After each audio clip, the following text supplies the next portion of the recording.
Vamos a empezar nuestro módulo de bibliología, mis hermanos. Específicamente vamos a hablar ahorita de la inspiración y la autoridad de las escrituras. Bueno, en las siguientes 2, 3 clases vamos a hablar acerca de esto. Deben de saber, mis hermanos, que normalmente los cursos de teología sistemática empiezan con la introducción, que es el prolegomenos que nos dio nuestro pastor, y después de esto empezamos con bibliología. ¿Esto por qué? Para que nosotros podamos seguir estudiando teología sistemática, todos nosotros, mis hermanos, debemos partir de una misma presuposición, vamos a llamarlo así, un mismo origen, que es que las escrituras son la palabra de Dios. Ahora, yo creo que todos los que estamos aquí creemos y confesamos eso, pero tenemos que ver los detalles y las implicaciones de qué significa que la palabra sea de Dios, que la Biblia sea directamente de la mente de Dios. Y también, mis hermanos, porque si alguien de ustedes no cree que la Biblia es la palabra de Dios, no podemos continuar el resto de la teología sistemática porque esa va a ser nuestra autoridad de donde vamos a jalar todo el conocimiento. Hay formas lógicas, racionales, históricas, arqueológicas, incluso la misma Biblia con su evidencia interna. Hay maneras en las cuales se demuestra que la Biblia es verdadera y es la palabra de Dios. Pero eso pertenece a otra rama del estudio cristiano que es la apologética y sale del objetivo de nuestro estudio. Por ahí vamos a ver un par de argumentos que se utilizan en contra de la escritura, pero realmente los veremos de manera muy superficial. Lo que estamos tomando en cuenta es más bien la propia evidencia interna de la escritura y cómo ella se presenta a sí misma como la palabra de Dios. Y el tema de inspiración y autoridad de las escrituras me trae a la mente, mis hermanos, el primer versículo que yo me aprendí en toda mi vida. Y esto es porque la primer Biblia que mis papás me prestaron cuando yo era niño traía una estampa en la contraportada que era Isaías 48, que es el que está en pantalla. Está en Nueva Biblia de las Américas, pero todavía me lo sé muy bien en Reina Valera. Sécase la hierba, marchítase la flor, mas la palabra del Dios nuestro permanece para siempre. Es una declaración acerca de que la Biblia, aunque fue escrita hace muchos años, no la podemos denominar como un escrito antiguo, tampoco como un escrito moderno, sino es el único escrito que es eterno. Esa es la propiedad de la escritura. Por eso es que hoy, aunque estamos en México, aunque no hablamos griego, no hablamos hebreo, no hablamos arameo, y estamos tan distanciados geográfica e históricamente de los autores originales de la escritura, es de donde viene nuestra vida. Es a donde nos aferramos para conocer a Dios, porque sigue teniendo una validez el día de hoy y la seguirá teniendo, no nada más hasta que el Señor regrese.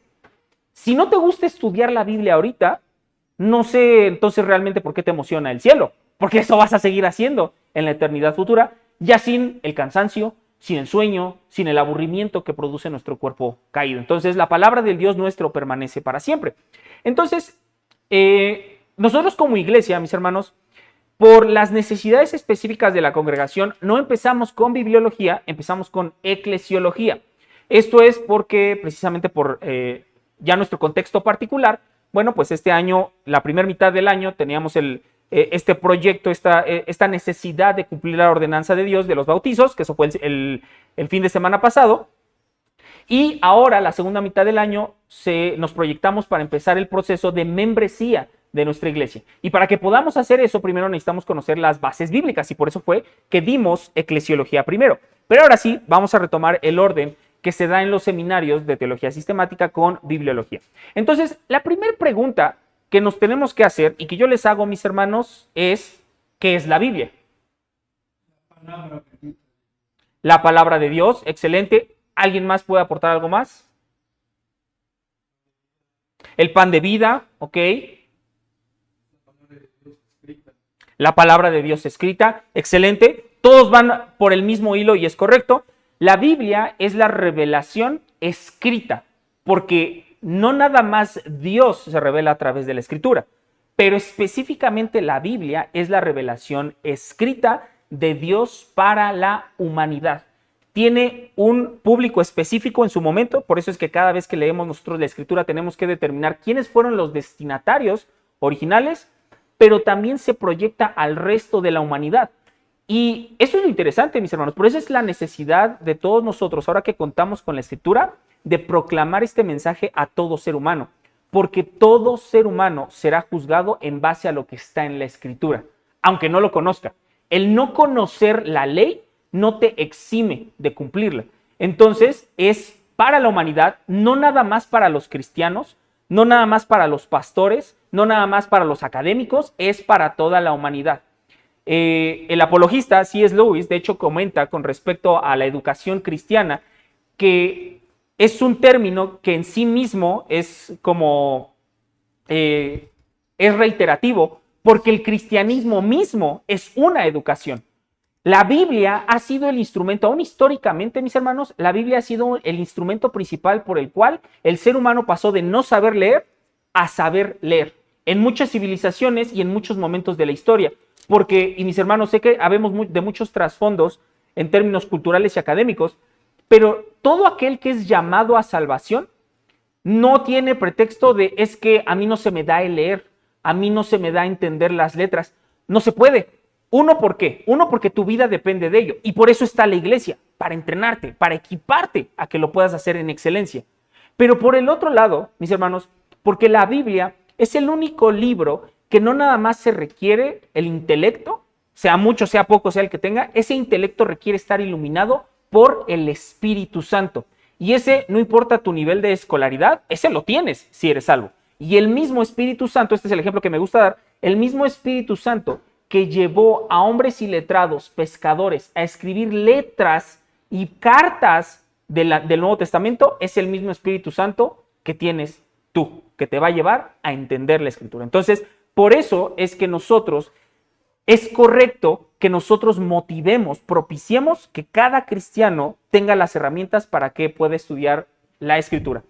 Una de las características de los cultos, por ejemplo, como los testigos de Jehová, es que la revelación se queda oculta y solamente cierto grupo de élite, que no es cualquier persona que acude, tiene el conocimiento específico para entender la Biblia. Y entonces, por ejemplo, en el caso de los testigos de Jehová, ellos les prohíben a sus propios congregantes estudiar la Escritura, de acuerdo a la Escritura. Requieren del atalaya, del discernimiento del atalaya de esta organización que gobierna a los testigos de Jehová para que ellos puedan estudiarla. Si no es a través de ellos, tienen prohibido estudiarla. Nosotros, como sabemos que el Espíritu Santo equipa a cada creyente, promovemos que cada creyente individualmente puede, de una manera correcta, de una manera verdadera, estudiar y enseñar la Escritura. Cuando describimos la Biblia, mis hermanos, varios adjetivos podemos utilizarlos. Y las siguientes clases ahondaremos de dónde vienen cada uno de estos términos. Primero podemos decir que la Biblia es suficiente. ¿A qué me refiero con esto? No necesitamos algo adicional a la Biblia para conocer lo que Dios quiere que conozcamos acerca de él. No sueños, no visiones, no profecías.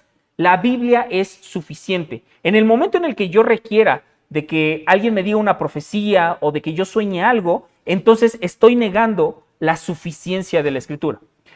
Por el otro lado, mis hermanos, la Biblia es necesaria. ¿Por qué? Si no fuera por la Escritura, no habría forma en la que nosotros conoceríamos el carácter de Dios en su plenitud, ni el Evangelio. El Evangelio está escrito y por lo tanto es necesaria la Biblia para que nosotros lo conozcamos y por lo tanto para que entendamos el mensaje de la salvación. Es inerrante, no tiene error en ninguna de sus partes, ni en cada una de sus palabras, ni en las ideas que promueve. Y no nada más en términos espirituales, sino también en históricos, geográficos o naturales, la Biblia es inerrante. Vamos a ahondar en otra clase con respecto a esto. La Biblia, mis hermanos, también es autoritativa. Son palabras que como vienen de Dios es como si Dios hablara. Y entonces obedecer la Biblia es sinónimo de obedecer a Dios. Por otro lado, desobedecer la Biblia es desobedecer a Dios. Por eso ejerce esa autoridad y es nuestra máxima autoridad. Es de donde se regula todo lo demás que somos como cristianos. Es inspirada. Aquí hablamos un poco del origen y vamos a hablar de esto en la siguiente clase. Quiere decir que los hombres que la escribieron no lo hicieron nada más de su mente, sino que escribieron exactamente lo que Dios quería que escribieran. No fue distorsionada por ellos, A pesar de que fueron utilizados hombres pecadores y caídos, ya traídos a la salvación, no tiene error, sino que Dios usó la historia y la vida de cada uno de los autores para plasmar lo que exactamente Dios quería que se plasmara en la Escritura. Viene directamente de Dios. Es verdadera, muy relacionado a lo que es inerrante, no te lleva a conclusiones falsas la Escritura. Es eterna, ya hablamos de eso, no tiene una vigencia, no tiene caducidad del mensaje bíblico y por lo tanto, como es eterna, es relevante.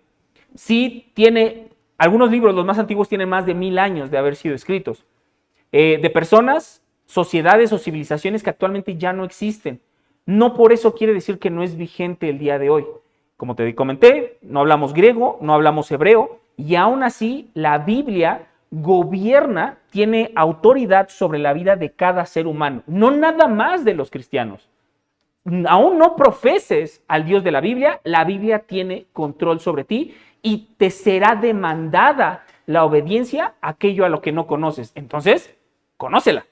Entonces, hay más, pero creo que con eso nos podemos quedar al menos para la introducción de esta clase. La Biblia, mis hermanos, consta de 66 libros, divididos en Antiguo Testamento, 39 libros, y Nuevo Testamento, 27 libros. Así es como la tenemos editada nosotros y como se ha mantenido durante los últimos más o menos 600, 700 años.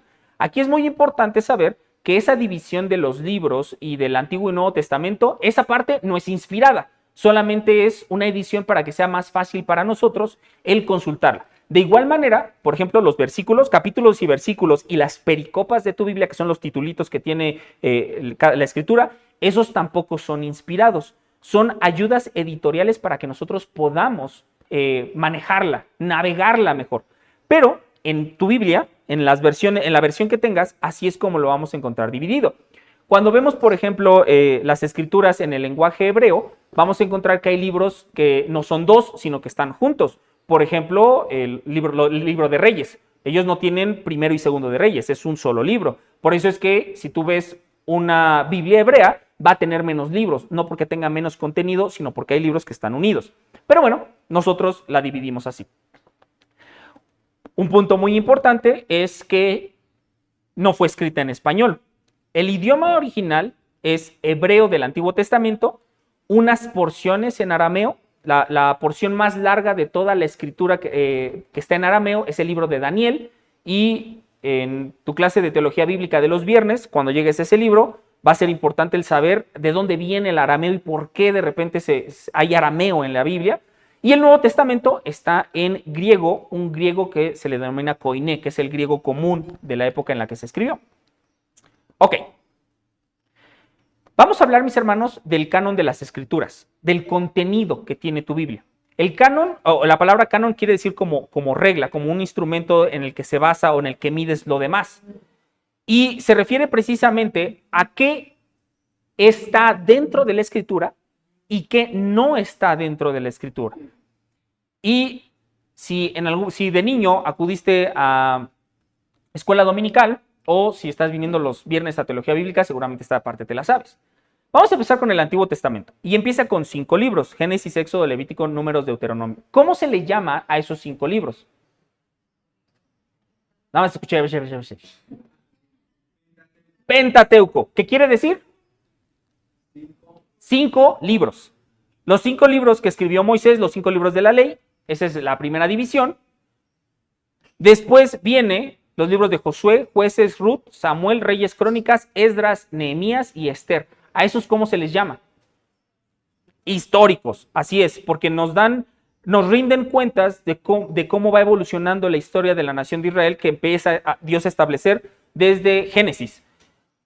Después vienen Job, Salmos, Proverbios, Eclesiastés y Cantares. ¿Cómo se les llama a esos libros? Poéticos, excelente. Cuando estudies esos libros es muy importante saber que son poéticos, porque la poesía hebrea tiene cierta estructura, tiene cierta forma de interpretarse para que lleguemos a conclusiones adecuadas. Por ejemplo, en el caso de Proverbios, es muy importante que, como es una escritura poética, entendamos que Proverbios no son promesas, son reglas generales con respecto a la vida. Entonces, están los poéticos. Después vienen Isaías, Jeremías, Lamentaciones, Ezequiel y Daniel. Esos, ¿cómo se les llama a esos 5 libros? profetas mayores. Y después vienen todos los demás, desde Oseas hasta Malaquías. Y aprovecho para hacer el anuncio, mis hermanos. Este domingo vamos a empezar 4 predicaciones en el libro de Nahum, que es difícil de encontrar. Entonces tienen de aquí hasta la predicación para ir buscando Nahum y no perder 15 minutos al inicio de la predicación en lo que todos llegamos al libro. ¿A estos cómo se les llama? Profetas menores. Ahora, muy importante, no se refiere el mayor menor porque los primeros 5 sean más importantes que los otros. No se refiere a eso. Se refiere por la cantidad de escrito. Se les llama profetas mayores porque en volumen sus escritos son mucho más que los profetas menores. Es por eso que existe esa distinción, pero no se refiere a que sea más inspirado o más divino los profetas mayores y que tengan menos importancia o sean menos inspirados los profetas menores. Esos son los libros del Antiguo Testamento. Vámonos a el Nuevo. Mateo, Marcos, Lucas, Juan. A esos libros, ¿cómo se les llama, mis hermanos? Los evangelios. Que es, si somos como muy estrictos, es un solo evangelio, solamente que tiene cuatro testimonios de 4 autores diferentes, pero el evangelio es uno. Pero bueno, si dices evangelios, no estás diciendo herejías. Así es como los denominamos. Los evangelios, los 4 evangelios. Y viene el libro de Hechos. ¿Ese qué libro es? Es el único libro histórico del Nuevo Testamento. Por lo tanto, esto también nos ayuda mucho a las reglas de interpretación del libro de Hechos. De ahí no vienen los libros, sino las cartas. Tenemos un primer bloque de cartas que es desde Romanos a Filemón. ¿Cómo se les llama a esas cartas? Cartas paulinas, porque las escribió Pablo. Ahora, tú sabes, esta es trivia bíblica, si no la sabes, no pasa nada. ¿Tú sabes por qué están ordenadas de esta manera? ¿Por qué Romanos está al principio y Filemón hasta el final? Por el número de capítulos o por la cantidad más bien de escrito que tiene. Romanos es la carta que tiene más contenido y Filemón la que tiene menos contenido. Solamente por eso es que están ordenados así. No están ordenados por cronología ni por importancia. Es por la cantidad de contenido que tiene. Después vienen Hebreos, Santiago, Primera y Segunda de Pedro, Primera y Segunda y Tercera de Juan y Judas. Solamente como un detalle quisquilloso, si tenemos, por ejemplo, Reyes o Crónicas, es primero y segundo, porque son libros. Si estamos en el Nuevo Testamento, son cartas. Entonces son Primera y Segunda de Pedro, Primera, Segunda y Tercera de Juan, y la carta de Judas. Entonces esto es muy importante. Tesalonicenses, Corintios, todas son Primera y Segunda y Tercera. Ok. Tú sabes, hermano, en el relato de la resurrección, ¿tú sabes por qué Juan llegó primero antes que Pedro? Dice que corrieron los 2 discípulos que Juan llegó primero que Pedro. ¿No? Porque Pedro nada más tiene primera y segunda y Juan tiene primera, segunda y tercera. Perdonen, mis hermanos, he escuchado, hace muchísimos años escuché ese chiste, a mí me encantó, tenía que hacerlo, tengo el púlpito, así que si quieren ríanse, si quieren no, pero me encanta ese chiste. A esto, mis hermanos, se les llama cartas universales o cartas católicas. Ahora, no católica o romanas, ese es un término que viene mucho más adelante, por ahí del año 1200 en adelante. Católico se refiere a universal y se refieren a cartas que no están dirigidas, que no vienen de un destinatario o que no van a una congregación específica, sino que abarcan a un grupo de congregaciones. Hebreos, Santiago, Primera y Segunda de Pedro, las de Juan y Judas, no va como a una iglesia en una ciudad como las de Pablo, sino están destinadas a todos los creyentes. Católico quiere decir universal. Insisto, no es sinónimo de católico romano, esa es otra cosa. Son cartas universales. Y finalmente tenemos el Apocalipsis. ¿Ese qué tipo de libro es? Es un libro profético. Hay algunas Biblias que incluso ese libro no se llama Apocalipsis, se llama la revelación de Jesucristo, o en algunas otras viene el Apocalipsis de Jesucristo. Y esto es porque Apocalipsis quiere decir eso, revelación. Es la revelación precisamente de la consumación de los tiempos y del triunfo final de Cristo sobre la historia humana.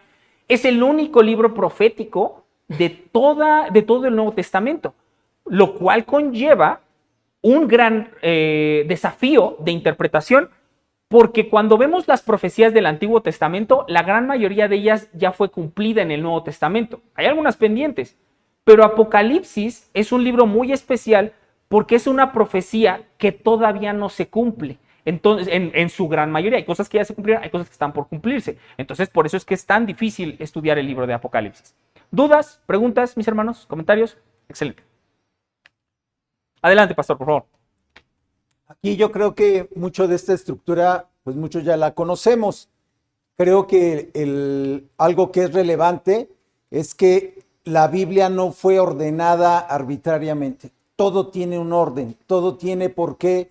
Empezado los profetas menores no están al principio de la Biblia y el Pentateuco está al final del Antiguo Testamento. Todo tiene un orden y si ustedes lo ven, esto es de manera general, que cada uno de estas clasificaciones tiene métodos diferentes de estudio, que ahí es en donde se pone ya interesante la cosa. Cuando tú quieres estudiar Génesis, utilizas un método. Si quieres estudiar los salmos que están dentro de los poéticos, tienes que usar otro método.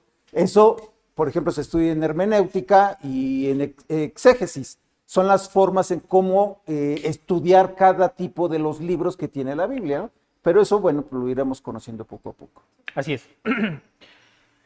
Ahora, algo muy importante con respecto al canon, porque esta es una objeción que de repente quien no conoce la propia escritura, quien no conoce la historia detrás de la Biblia, hay una objeción con respecto a que fueron los mismos cristianos quienes determinaron sus propias escrituras. Esto es falso. Lo primero que tenemos que decir acerca del canon es que la iglesia no determinó el canon, no fueron los cristianos, fue Dios mismo quien determinó el canon. ¿Cómo fue esto, mis hermanos? Esto de determinar el canon no fue un proceso de, yo creo que esto sí es la Biblia, yo creo que esto no. ¿Quién vota que esto sí es la Biblia y quién vota que no? No fue así. Fue un proceso orgánico. ¿A qué me refiero? Natural, que fluyó dentro de los primeros cristianos, en el que ellos simplemente reconocieron algo que ya era verdad, que los escritos por Dios inspirados tenían un origen divino, una consistencia, no nada más entre el propio escrito, sino con respecto a los demás, que son coherentes y que tienen autoridad para las normas de la iglesia. A veces el tema del canon, mis hermanos, lo vemos como meramente histórico o académico, pero si hay algo que tenemos que recalcar en el tema de las escrituras y que solamente, ahí sí lamentablemente, solamente los cristianos lo tenemos y todo aquel que no profese fe en Cristo no entra en esta categoría, es la propia confirmación del Espíritu Santo. El Espíritu Santo trabaja en nuestra mente y en nuestro corazón en sintonía con la palabra que el propio Espíritu reveló, precisamente para que nosotros podamos decir, sí, es cierto, esto es la palabra de Dios. No determinarlo, solamente reconocer algo que ya está. Si quisiéramos hablar de un término en términos de reconocer el canon o definir el canon sin el Espíritu Santo, no se puede. Por eso es que es un argumento de los inconversos con respecto a la Escritura, porque el inconverso no tiene idea de cómo influye el Espíritu Santo en el entendimiento y la aceptación de las Escrituras. Entonces, en el primer siglo, mis hermanos, los apóstoles, el Antiguo Testamento ese ya estaba muy claro. Desde tiempos de Esdras, ya el canon del Antiguo Testamento estaba prácticamente cerrado. De hecho, históricamente se reconoce que Esdras lideró un esfuerzo después de que se cierran todos los escritos del Antiguo Testamento, precisamente para el reconocimiento del canon del Antiguo Testamento. Cuando llegó el Nuevo Testamento, mis hermanos, las cartas que empiezan a escribir los apóstoles, los evangelios, hechos y todo lo demás, empiezan a circularse en las iglesias. Y el propio Espíritu Santo de los cristianos de ese momento, así como ocurre con nosotros el día de hoy, veían los escritos y reconocían el origen, muchos de ellos apostólico, que había una consistencia con respecto a la revelación, no nada más anterior, sino a la revelación que estaba ocurriendo de manera simultánea, y que esto era coherente y tenía una autoridad firme en la iglesia. Entonces, sí era un proceso que se dio de manera natural. Fue necesario el hacer este listado, por decirlo así, precisamente porque en los primeros siglos de la iglesia empezaron a surgir falsos maestros, herejes, que rechazaban de una manera no justificada, obviamente, parte de la escritura, y entonces los cristianos dijeron, no, espérate, tenemos que dejar muy en claro que estas son las escrituras. Desde el reconocimiento del canon en los primeros siglos de la iglesia, no ha habido evidencias considerables para agregar o quitar alguno de los 66 libros de la Biblia. Si se han encontrado muchos escritos y que cada uno de esos escritos ha habido evidencias en las cuales es imposible que eso sea escritura, y por el otro lado, entre más avanza la historia, entre más avanza la arqueología, todas estas disciplinas, la antropología no solo no descarta lo verdadero que está en la escritura, lo confirman. Parece ser que entre más queremos estudiar la Biblia sin la Biblia, más aún ese estudio más se confirma que la Biblia es verdadera. Entonces, no hay evidencia ni para agregar o quitar alguno de los 66 libros de la Biblia. Ok, eso con respecto al canon de las escrituras, mis hermanos. Vamos a hablar dentro del proceso de las escrituras, vámonos cronológicamente, desde la revelación hasta la traducción de la Biblia. El primer paso es la revelación de la escritura, la revelación de Dios. Obviamente en las demás clases iremos viendo los demás puntos, porque vamos a ver la revelación, la inspiración, la transmisión, la traducción. Tenemos que establecer, mis hermanos, que por el pecado y por nuestra condición de criaturas, o sea, doblemente, por doble razón, por ser creados y por nuestra condición caída, somos incapaces de conocer por nuestra propia fuerza a Dios. Es imposible. Necesitamos de Dios para conocer a Dios. Desde ahí empieza la gracia.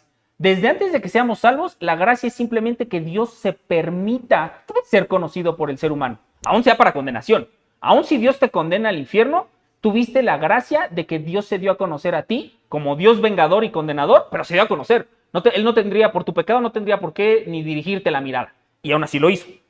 Entonces, ya que el ser humano es incapaz de conocer por sí mismo a Dios, Dios, de su propia iniciativa, la iniciativa divina, por amor, por gracia, por amor a su propia gloria y amor a su creación, le proveyó al ser humano de su revelación.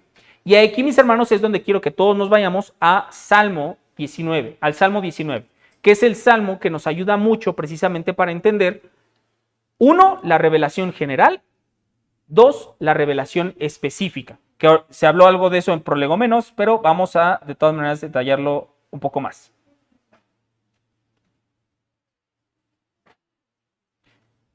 Y vamos a leer todo el Salmo 19. Primero vamos a leer, los primeros 6 versículos. Dice así, Salmo 19, versículos 1 al 6. Los cielos proclaman la gloria de Dios y el firmamento anuncia la obra de sus manos. Un día transmite el mensaje al otro día y una noche a la otra noche revela sabiduría. No hay mensaje, no hay palabras, no se oye su voz. Pero por toda la tierra salió su voz, y hasta los confines del mundo sus palabras. En ellos Dios puso una tienda para el sol, y éste, como un esposo que sale de su alcoba, se regocija como hombre fuerte al correr su carrera. De un extremo de los cielos es su salida, y su curso hasta el otro extremo de ellos, y no hay nada que se esconda de su calor. Ahorita vamos a retomar el resto de los pasajes. Eso, mis hermanos, es la revelación general. ¿Qué es la revelación general? Es un medio por el cual Dios manifiesta a todos los seres humanos en todos los tiempos un conocimiento de que Él existe, de que tiene autoridad y de que tiene poder. La revelación general solamente nos dice que Dios existe, que tiene autoridad y que tiene poder. Es importante, mis hermanos, decir que la revelación general nos salva, porque la revelación general no contiene el Evangelio. Solamente nos dice que Dios existe, que tiene autoridad y poder para crear, y automáticamente, solamente por conocer la existencia, el poder y la autoridad de Dios, todo ser humano debe rendir cuentas ante Dios.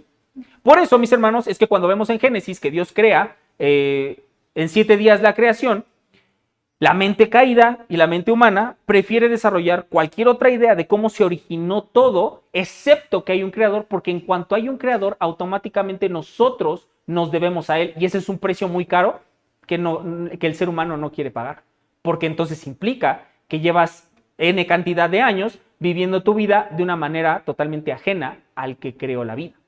Entonces la revelación general nos salva, puesto que no contiene el Evangelio. Ahora, ¿en qué consiste la revelación general de Dios?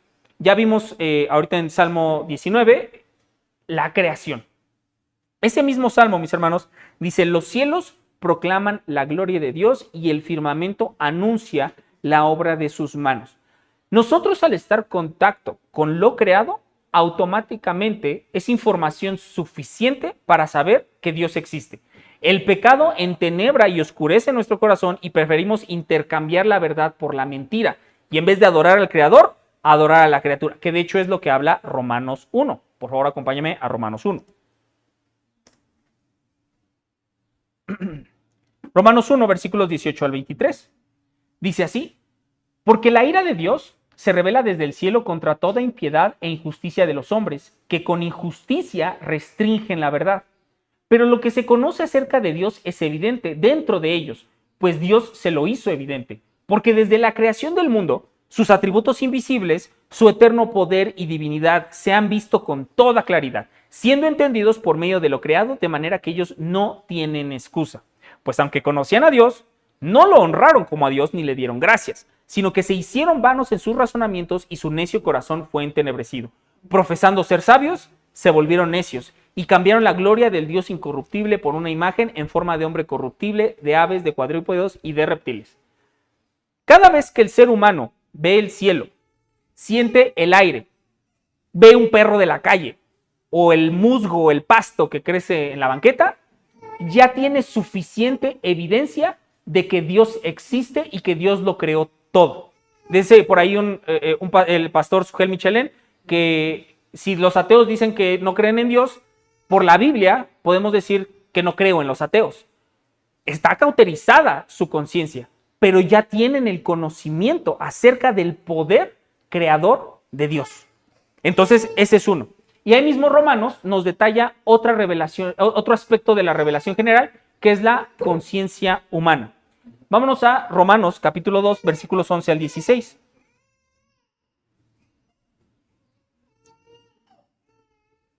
Dice así, Romanos 2, versículo 11 al 16. Porque en Dios no hay acepción de personas, pues todos los que han pecado sin la ley también perecerán, y todos los que han pecado bajo la ley, por la ley serán juzgados. Porque no son los oidores de la ley los justos ante Dios, sino los que cumplen la ley, esos serán justificados. Porque cuando los gentiles que no tienen la ley cumplen por instinto los dictados de la ley, ellos no teniendo la ley son una ley para sí mismos. Porque muestran la obra de la ley escrita en sus corazones, su conciencia dando testimonio y sus pensamientos acusándolos unas veces y otra vez defendiéndolos. El día en que, según mi evangelio, Dios juzgará los secretos de los hombres mediante Cristo Jesús. Ahora, este pasaje tiene muchísimo que enseñarnos, mis hermanos, pero para fines de la clase, lo que tenemos que detallar es que cuando Dios nos crea a su imagen y semejanza, eso tiene varias implicaciones, a pesar del pecado. A pesar del pecado, mis hermanos, Dios imprime en nuestras mentes y en nuestros corazones ciertas normas acerca de lo que Él considera bueno y lo que considera malo, lo que es natural y lo que no es natural. El pecado humano ha llevado a una distorsión total en la que el propio ser humano se cauteriza su propio corazón y va más allá de los límites que Dios le puso en su mente. Pero por eso es que, sea en donde sea, prácticamente todas las sociedades humanas que han existido en todos los momentos de la historia, es malo robar, es malo matar, es malo el adulterio. No porque se pusieron a leer los 10 mandamientos. Hubo muchas sociedades que nunca tuvieron acceso a eso, sino porque Dios pone en la mente y en el corazón humano la conciencia, esos vestigios acerca de lo que Dios considera bueno y malo. Obviamente no es suficiente para salvación, obviamente con el pecado todavía necesitamos un salvador, pero sí pone estas reglas. Entonces, esa es la revelación general. Todos los seres humanos tenemos acceso a la revelación general. ¿Dudas, mis hermanos? ¿Preguntas? Excelente. Avancemos. Regresemos al Salmo 19.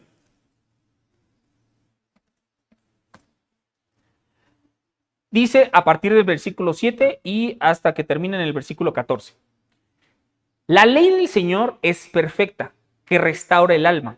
El testimonio del Señor es seguro, que hace sabio al sencillo. Los preceptos del Señor son rectos, que alegran el corazón. El mandamiento del Señor es puro, que alumbra los ojos. El temor del Señor es limpio, que permanece para siempre. Los juicios del Señor son verdaderos, todos ellos justos, deseables más que el oro, sí, más que mucho oro fino, más dulces que la miel y que el destilar del panal. Además, tu siervo es amonestado por ellos, en guardarlos hay gran recompensa. ¿Quién puede discernir sus propios errores? Absuélveme de los que me son ocultos. Guarda también a tu siervo de pecados de soberbia, que no se enseñoreen de mí. Entonces seré íntegro y seré absuelto de gran transgresión. Sean gratas las palabras de mi boca y la meditación de mi corazón delante de ti, oh Señor, roca mía y redentor mío. Desde aquí el autor del Salmo 19, mis hermanos, nos da evidencia que a través de la palabra escrita, en este momento solamente una porción del Antiguo Testamento, es diferente con respecto a la revelación general porque ésta entra en el ser humano y lo transforma para siempre. Ya no hay nada más un conocimiento externo de quién es Dios, ya hay una relación personal entre el Creador y aquel a quien está salvando. Por lo tanto, mis hermanos, cuando hablamos de la revelación específica, tenemos que hablar o tenemos que decir que esta revelación específica o especial detalla el carácter de Dios y sus obras con respecto a su propia gloria y la salvación del hombre. La revelación especial, mis hermanos, o específica, nos habla acerca de la santidad y nos explica qué es la santidad de Dios. Nos explica su gracia, su misericordia, su justicia, su paciencia, su severidad, su venganza, sus celos. Todo aquello que es el carácter de Dios nos lo detalla de una manera que sin la Biblia, sin la Escritura, no lo podríamos entender. La revelación especial, mis hermanos, sí salva, porque sí contiene el Evangelio. Por eso es que una actual importante a lo largo de la historia, desde que se terminó de escribir la Biblia hasta el día de hoy, es la traducción de las Escrituras, porque es necesaria la Escritura para la salvación, porque contiene el Evangelio. Y entonces, mis hermanos, podemos determinar que la revelación especial de Dios consiste, número uno, en Jesucristo y en la Biblia, que habla de Jesucristo. El Jesucristo explicado, revelado en la Escritura. Jesucristo y la Biblia son la revelación especial. Por favor, mis hermanos, alguien ayúdeme buscando Hebreos, capítulo 1, versículos 1 al 3. Alguien ayúdeme con Colosenses 1:15. Alguien con Segunda de Timoteo 3, 16 al 17 y alguien con Segunda de Pedro 1, 20 al 21. Los pasajes están ahí, por favor, mis hermanos. Quien tenga Hebreos capítulo 1, 1 al 3, que lo lea, por favor. Dios, habiendo hablado hace mucho tiempo, en muchas ocasiones y de muchas maneras a los padres por los profetas, en estos últimos días nos ha hablado por su Hijo, a quien constituyó heredero de todas las cosas, por medio de quien hizo también el universo. Él es el resplandor de su gloria y la expresión exacta de su naturaleza, y sostiene todas las cosas por la palabra de su poder. Después de llevar a cabo la purificación de los pecados, el Hijo se sentó a la diestra de la majestad en las alturas. Excelente. Colosenses capítulo 1, versículo 15.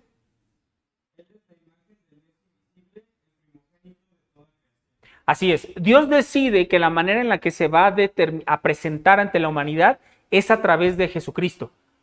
Intentar, desear o pensar que podemos conocer a Dios fuera de Jesucristo es totalmente locura, es profano ante la intención de Dios. Es Él dándonos un medio perfecto para que lo conozcamos y nosotros como humanos decir, no, ese método no me gusta, mejor yo voy a buscar otro. Eso es sumamente insolente ante la gracia de Dios de darse a conocer.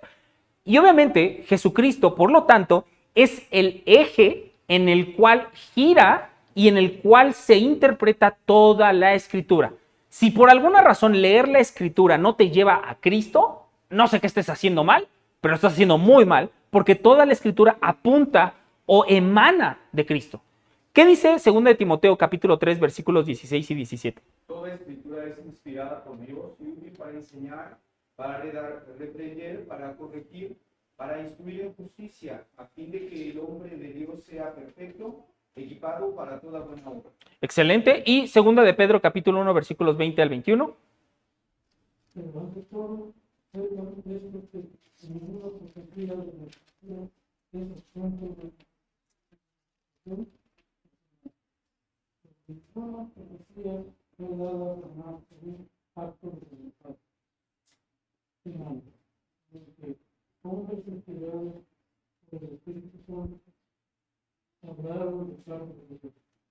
Excelente. Amén. De hecho, con esos pasajes vamos a empezar la siguiente clase porque vamos a hablar de la inspiración. Pero estos pasajes rápidamente nos dicen el origen de la Escritura. Es la forma en la que Dios decide revelarse. Viene exactamente de Dios para toda la humanidad. Entonces, vamos a terminar este tiempo, mis hermanos, solamente con esto, hablando acerca de las diferencias entre la revelación general y la revelación específica. La revelación general, mis hermanos, solamente condena, porque deja sin excusa al hombre del conocimiento de Dios. Pero la revelación especial salva, porque dirige al hombre al evangelio. Entonces, una de las razones por las cuales nosotros predicamos el evangelio, además de porque se nos ordenó hacerlo, es porque ya todo hombre ha recibido la revelación especial, ya todos están bajo condenación. Dice Romanos que la condenación de Dios es como el gran ecualizador de la humanidad. ¿En qué somos iguales todos los seres humanos? En que todos hemos pecado y estamos destituidos de la gloria de Dios. ¿Por qué? Porque simplemente Él existe, Él se reveló a nosotros y nosotros pecamos. Solamente por eso. Entonces, ya que el hombre conoce, aunque esté cauterizado, conoce la existencia de Dios, ya está sujeto a juicio y por lo tanto el énfasis del creyente, el amor, la prioridad del creyente es anunciar la revelación especial. Desde la Biblia nosotros predicamos el evangelio y la salvación del componente esencial de esa revelación, que es Jesucristo. La revelación general, mis hermanos, es inespecífica. Sí está todo lo creado, pero la revelación general requiere de la revelación específica para ser entendida, interpretada y confirmada. Porque todo lo que vimos ahorita de la revelación general, ¿de dónde sacamos esas conclusiones? De la específica. O sea, estás expuesto a la general, aunque no sepas mucho de Dios, ya solamente por saber que es creador, ya no tienes excusa. Pero para entender todas las implicaciones de Dios como creador, de Dios como autoridad, necesitas la revelación especial, necesitas que Dios te explique su propia revelación general. Y mientras la revelación general es temporal, porque los cielos y la tierra pasarán, mas mi palabra nunca pasará, como dice nuestro Señor Jesucristo, la especial es eterna. La general se terminará, tiene su propósito, va a cumplir su propósito, pero todo esto será hecho nuevo, será destruido y vuelto a ser para la eternidad, en base a lo que la especial, a la revelación especial nos revela, mis hermanos. Entonces, la Biblia, ya simplemente la existencia de la Biblia es una gracia que merece ser agradecida y atesorada por todos los seres humanos, no nada más los creyentes. Pero por otro lado, ¿cuánto juicio no acumula el ser humano que teniendo tal cantidad de información acerca del carácter de Dios, decide no hacer caso, sino al contrario, revelarse en cada segundo de su vida a lo que Dios dio con tanto amor y tanto paciencia para ti y para mí, para los que han estado antes de nosotros y para los que vendrán después de nosotros? Vamos a orar, mis hermanos. Señor Padre bendito, muchas gracias por este tiempo, gracias por la Escritura, gracias porque nos permites apreciarla, atesorarla, entenderla, leerla y meditarla, porque en tu divina voluntad, en tu misericordiosa voluntad, quisiste darte a conocer a hombres y mujeres pecadores, que no merecíamos nada de ti y sin embargo nos salvaste, nos trajiste a ti por medio de Jesucristo, y que ahora tan alejado de todos estos sucesos, nosotros podemos entenderte y conocerte de verdad, solamente porque decidiste amar tu propia gloria y perdonar de una manera poderosa a pecadores. Permítenos seguir teniendo un excelente tiempo este domingo, que todo lo que hagamos, pensemos y decidamos sea de alabanza y gloria para tu nombre. En el nombre de tu amado Jesús te lo rogamos y agradecemos. Amén.